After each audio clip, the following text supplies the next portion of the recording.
Paris-Berlin, même combat, on parle budget 2024, on va se rendre compte qu'en France comme en Allemagne, c'est un budget plus dépensier, plus que ce qu'on pourrait penser, ça ne plaît pas à tout le monde. La France, on va en parler avec vous, Mathieu Plane, directeur adjoint des analyses des prévisions à l'OFCE. Bonjour. Bonjour. Alors la France se fait épingler par Bruxelles, réprimandée doucement pour le moment à cause de dépenses excessives.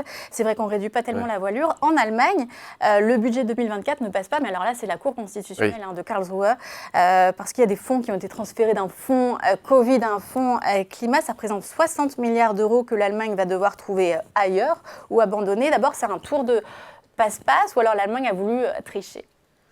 Alors c'est un tour de passe-passe, oui, mais qui est assez fréquent en fait en Allemagne. En réalité, ça a été le cas d'ailleurs dans la création d'un fonds pour les dépenses militaires de 100 milliards d'euros qui a été fait en 2022. Là, le tour de passe-passe, c'est que ce fonds avait été créé pour éponger la crise Covid et 60 milliards n'ont pas été dépensés et ont été réaffectés à un autre fonds en fait, qui est un fonds pour la transformation de l'économie et la transformation écologique. Or, la Cour de Karlsruhe a dit, en fait, vous ne pouvez pas faire ça, vous ne pouvez pas utiliser un fonds qui n'a pas été dépensé, enfin une partie du fonds qui n'a pas été dépensé, pour le réallouer à une autre dépense, parce que c'était effectivement un fonds exceptionnel qui avait été créé pour une dépense assez exceptionnelle. Et donc, du coup, dans les règles de la Cour constitutionnelle, effectivement, ça ne va pas dans le sens d'un déficit structurel qui est normalement de 0,35% du PIB. Oui, le fameux frein à l'endettement. Voilà, le fameux frein à l'endettement, c'est une sorte de contournement pour la Cour constitutionnelle de réallouer ce fonds à un autre fonds. Il reste fonctionnel, le frein à l'endettement, même le gouvernement ne peut pas tellement le contourner. Et non, et d'ailleurs, c'est ce qui est en train de se passer, justement en Allemagne. Et c'est bien le problème, c'est-à-dire que par rapport à l'engagement budgétaire qui avait été pris initialement, ces 60 milliards étaient inclus dans le fonds d'investissement, justement, qui est censé se déployer sur un certain nombre d'années, dont l'année 2023 et 2024. Et donc la question, c'est que du coup, si vous enlevez 60 milliards, soit il faut retrouver 60 milliards, soit vous avez 60 milliards de dépenses en moins. Retrouver 60 milliards non, ça veut dire que forcément, c'est un choc budgétaire significatif. 60 milliards, ça représente un montant important, c'est près d'1,5 point de PIB, je crois, pour l'Allemagne. Et vous voyez, ça change complètement la figure du budget, en tout cas pour l'Allemagne, pour l'année qui va venir, 2024. Et donc d'un soutien relativement important budgétaire, surtout dans une économie qui va mal. Faut rappeler, l'Allemagne est certainement le grand pays de l'OCDE aujourd'hui qui est le plus en difficulté. C'est un pays qui est en récession. Qui veut subventionner massivement son industrie, bien sûr, les prix de l'électricité. Bien sûr, qui veut soutenir son économie, qui veut effectivement soutenir son industrie qui est exposée forcément au choc énergétique de façon très forte, qui est en récession et donc qui irait plutôt vers une politique de soutien économique. Si vous mettez 60 milliards en moins, vous avez une impulsion budgétaire très négative et donc la récession risque de s'aggraver. Oui, mais au sein du gouvernement allemand, on sent quand même des dissensions entre Christian Lindner, qui est rigoriste, qui est depuis aux finances, et puis Robert Habeck, qui lui, à l'économie, dit que les subventions, c'est indispensable pour notre économie. Donc voilà, alors, c'est bien là le problème, c'est que alors, d'après ce que j'ai compris, c'est que ces fonds permettaient d'avoir un consensus, en fait, en réalité. Parce que tout le monde était content, c'est-à-dire que Lindner, qui est très rigoriste sur les règles budgétaires, dit finalement, on respecte les règles, on monte des déficits, des dettes qui sont plutôt extrêmement, même basses, par rapport aux autres grands pays de la zone euro. Et en même temps, en créant ces fonds-là, on satisfait, on va dire, une partie moins rigoriste, plus sur le soutien budgétaire, sur les plans d'investissement, et notamment le ministre de l'économie, qui est des écologistes, qui est élu écolo. Et donc c'est vrai que du coup, avec des visions budgétaires qui sont très différentes en réalité, et qui vont avoir un impact très fort sur la vision qu'on peut avoir de la politique économique. Et donc ces fonds étaient une façon de contourner ce problème-là, qui est pas... Ces fonds ne sont pas une mauvaise idée en soi, en fait, en réalité, parce que c'est vrai que ça permet de maintenir des fonds d'investissement qui s'étalent sur plusieurs années, qui donnent un certain nombre de priorités. Alors on le voit, là, ça a été sur la question de la défense, là, c'est sur la question de l'industrie et de la transformation écologique, donc ça a du sens. Le problème, c'est comment on l'intègre dans des règles budgétaires, et on voit que les règles constitutionnelles, la règle constitutionnelle allemande, est une règle extrêmement dure, qui est plus dure que la règle européenne, en fait. Et donc, oui, c'est ça, parce que alors, les subventions, c'est quand même pas non plus dans l'esprit de l'Europe, de manière générale. Pourquoi la Commission ne fait rien, alors que l'Allemagne subventionne quand même massivement depuis quelques temps? Là, il faudra commencer à rentrer dans les détails sur la question de la règle maastrichtienne, c'est-à-dire qu'est-ce qui est dans la dette, qu'est-ce qui est dans le déficit maastrichtien, parce que là, c'est une façon de contourner le budget fédéral. Donc une partie est probablement ni dans le déficit ni dans la dette publique maastrichtienne, mais une partie doit y être. Et même si vous incluez ça, en réalité, en fait, malgré tout, l'Allemagne reste quand même un bon élève budgétaire. Évidemment. Reste un bon élève budgétaire. Donc, on n'est pas dans le cas grec du début des années 2010. Donc, ça n'a rien à voir. Mais malgré tout, donc ça veut dire qu'elle ne serait pas retoquée par la Commission européenne. Mais comme la règle budgétaire de la Cour de Karlsruhe, en tout cas constitutionnelle, est beaucoup plus sévère et beaucoup plus dure, ça montre qu'en fait, les Allemands ont une vision beaucoup plus orthodoxe, en tout cas si on applique ça d'un point de vue des règles budgétaires de la Cour constitutionnelle, beaucoup plus orthodoxe que même ce que demande le pacte de stabilité aujourd'hui. Mais est-ce que la culture allemande est en train de changer par rapport à ça? Le gouvernement d'Olaf Scholz, est-ce qu'il est en train d'impulser une nouvelle mentalité?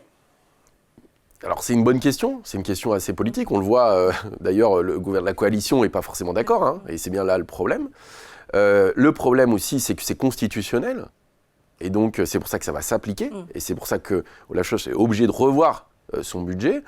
Et puis pour transformer cette règle constitutionnelle de la Cour de Karlsruhe, il faut une majorité qualifiée des 2/3. Et donc c'est très difficile de le faire changer. Ouais. Donc elle s'applique en fait. Donc ce sera pas demain, elle s'applique, donc c'est pas demain. Mais ça va poser beaucoup de questions sur l'avenir de l'Allemagne pour 2024. Et l'impact sur la croissance là, dans les mois, pour l'année à venir, pour l'année 2024, du fait qu'on n'aurait pas ces 60 milliards d'euros d'investissement dans le climat, ça va peser? Bien sûr. Oui, c'est énorme. Enfin, c'est énorme. Voilà, enfin, ça change tout à une règle budgétaire, enfin en tout cas à la politique économique. Dans les ordres de grandeur comparables, c'est comme si nous, demain, on avait prévu 35 milliards en gros de soutien pour 2024 à notre économie, et qu'on nous dise, finalement, vous ne faites pas les boucliers tarifaires, vous ne pouvez pas mettre en place un certain nombre de dispositifs. Et donc on voit que c'est des montants qui sont quand même extrêmement conséquents. On ne parle pas de centaines de millions, on parle de plusieurs dizaines de milliards d'euros. Donc ça change beaucoup la température économique pour l'Allemagne, et savoir quelle va être la réponse en fait que va pouvoir apporter l'Allemagne, sachant qu'il faut bien insister là-dessus, l'Allemagne est un pays qui a des capacités quand même budgétaires, qui a des excédents commerciaux, mais c'est un pays qui va mal aujourd'hui. C'est le pays vraiment qui est le plus en difficulté au sein de la zone euro. Et c'est un poids lourd économique de la zone euro. Donc y compris si l'Allemagne va mal, ça entraîne aussi une partie de la zone euro quand même. Et donc on va comparer avec le budget de la France, qui fait partie des 4 pays qui sont pointés du doigt par Bruxelles justement pour le budget 2024, qui ne respectent pas trop la dynamique de baisse de déficit. On prévoit 4,4% en 2024. Vous y croyez à ce chiffre-là, ou il est encore trop optimiste ? Alors la Commission le valide en tout cas. On a vu, les prévisions de la Commission sont à peu près sur une trajectoire identique à celle... Mais ça ne permettrait pas d'être à 3% en 2027. Alors, la Commission dit, fait des prévisions jusqu'à 2025. Alors déjà sur 2025, effectivement, ils n'ont pas la trajectoire de déficit du gouvernement. Alors nous, on fait des prévisions aussi, comme on a une vision un peu plus négative sur la croissance, notamment sur 2024, on a un déficit public qui est plus élevé, qui resterait autour de 4,8%. Mais c'est vrai que les difficultés, d'un point de vue budgétaire, sont devant nous. C'est clair. C'est comment ramener le déficit à 3%, ou en dessous des 3% d'ici la fin du quinquennat, sachant qu'on sort d'une période assez exceptionnelle, le soutien économique, budgétaire et monétaire qui a été très fort. Et là, les choses s'inversent, c'est-à-dire qu'on voit les taux d'intérêt qui montent, on voit les questions budgétaires qui reviennent très fortement. Et donc, c'est comment ramener finalement le déficit public en dessous des 3% d'ici à 2027, si la croissance n'est pas au rendez-vous.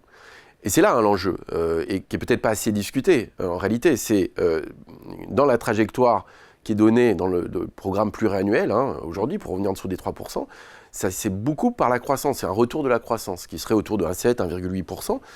Or, aujourd'hui, au regard du contexte, ce n'est pas le scénario qui est privilégié. Donc la question, c'est si jamais la croissance n'est pas au rendez-vous, forcément, la trajectoire de déficit ne sera pas la même. Et qu'est-ce qui se passe dans ce cas-là ? Est-ce qu'on aura une cure d'austérité, justement, ou un ajustement budgétaire assez conséquent pour réduire le déficit, mais qui pourrait aggraver cette question de la croissance ? Oui, parce qu'on est toujours très optimiste en pensant que la croissance va faire monter les recettes fiscales. En attendant, les dépenses continuent de monter. Là, la croissance des dépenses primaires, c'est 2,6%. C'est 2,3% maximum autorisé par le Conseil de l'Union européenne. Là, quelles sanctions on peut avoir concrètement de Bruxelles dans Alors pour le moment, il n'y a pas de sanctions. C'est une recommandation. Alors on est quand même dans l'épaisseur du trait. On voit le problème des règles budgétaires quand même. 2,6, 2,3, le contexte économique change, etc. Bon, c'est comment... La question qui va être fondamentale, c'est d'ailleurs parce que le pacte de stabilité a été gelé depuis 2020, parce qu'il y a eu crise Covid, guerre en Ukraine, crise énergétique. Réactivé en 2024. Et dès 2024, il y a des nouvelles. Un pacte de stabilité forme, on va dire, qui va émerger, mais on ne sait pas exactement quelle sera cette forme-là. Il devrait être un peu plus souple pour mieux prendre en compte les trajectoires différenciées des pays. Parce qu'on voit bien le problème de la zone euro. Vous avez des pays qui ont une dette qui est extrêmement faible et des déficits très bas, qui sont au plein emploi, et des pays qui ont une dette et un déficit élevé et qui ont un chômage élevé. Donc la question, c'est que vous ne pouvez pas appliquer les mêmes règles exactement identiques pour tous les pays. Donc il faut rendre ces règles plus intelligentes. Ne pas mettre de règles pose des problèmes, parce que ça veut dire qu'on a un problème de solidarité européenne sur la gestion des finances publiques, mais du coup, il faut trouver des règles intelligentes. Donc on ne sait pas exactement comment ça va émerger. C'est vrai qu'il y a beaucoup de questions autour de la trajectoire des dépenses publiques, mais on voit bien qu'y compris sur la question des dépenses publiques, c'est assez complexe cette affaire, parce qu'au fond, on a des besoins aussi importants d'investissement, dans la question de la transition énergétique. Le rapport Pisani-Ferry-Mahfouz parle de 67 milliards par an d'investissement. Il y a les dépenses des engagements militaires, on voit ce qui se passe dans le monde. On voit les questions de réindustrialisation aussi qui émergent très fort. Financer les grandes transitions. Voilà, et donc comment vous faites ça avec les enjeux des 10 prochaines années qui sont extrêmement forts, même si bien sûr il faut bien considérer que c'est pas open bar la question des finances publiques, et donc vous ne pouvez pas avoir des déficits extrêmement élevés. Et pour le moment, 3%, ça reste le déficit, et 60%, qui de toute façon n'a jamais été vraiment respecté par la France. Non, les 60% sont maintenant hors sol, enfin je veux dire, en tout cas pour un certain nombre de pays. La question c'est est-ce qu'on garde des règles à 3% ou pas ? Est-ce qu'il y a une notion de déficit structurel ? Est-ce que c'est une notion juste qui porte sur la dépense ? Qu'on voit qu'on axe beaucoup sur la dépense. Mais la question aussi, pour beaucoup de pays, c'est la question des ressources fiscales. C'est-à-dire que si vous acceptez d'augmenter les impôts, mais pour financer un certain nombre d'éléments, notamment de la question de la transition énergétique, vous pouvez avoir plus de dépenses. Mais ça veut dire, est-ce qu'en face, il faut mettre des ressources fiscales ? Et dépenses de fonctionnement, dépenses d'investissement. Exactement. Là aussi, on peut faire le distinguo. On peut, alors c'est toujours compliqué, à la limite, parce que vous voyez, les questions sur la santé, l'éducation, voilà, c'est plus du fonctionnement. Mais effectivement, la question des règles, on voit qu'elle est extrêmement centrale en Europe. Et aujourd'hui, on a de plus en plus de tours de passe-passe pour essayer de préserver un certain nombre de volets qui sont liés à l'investissement. On le voit en France, par exemple, avec France 2030. France 2030 est un engagement assez fort pour faire émerger les technologies d'avenir dans lequel on veut orienter la France, quoi. Donc, c'est un point crucial pour la politique économique, et donc c'est très sensible, cette question des règles budgétaires pour l'avenir. Merci Mathieu Plane. Tiens, on reçoit le directeur général de l'INSEE tout de suite. C'est quoi la question qui vous brûle les lèvres pour lui ? Pour lui ? Ouais. Oula, je le vois souvent, donc non, après il vous dira plein de choses, mais c'est effectivement cette vision sur la question des règles budgétaires. Eh bien, merci beaucoup donc Mathieu Plane, directeur adjoint des analyses et prévisions de l'OFCE. Merci à vous.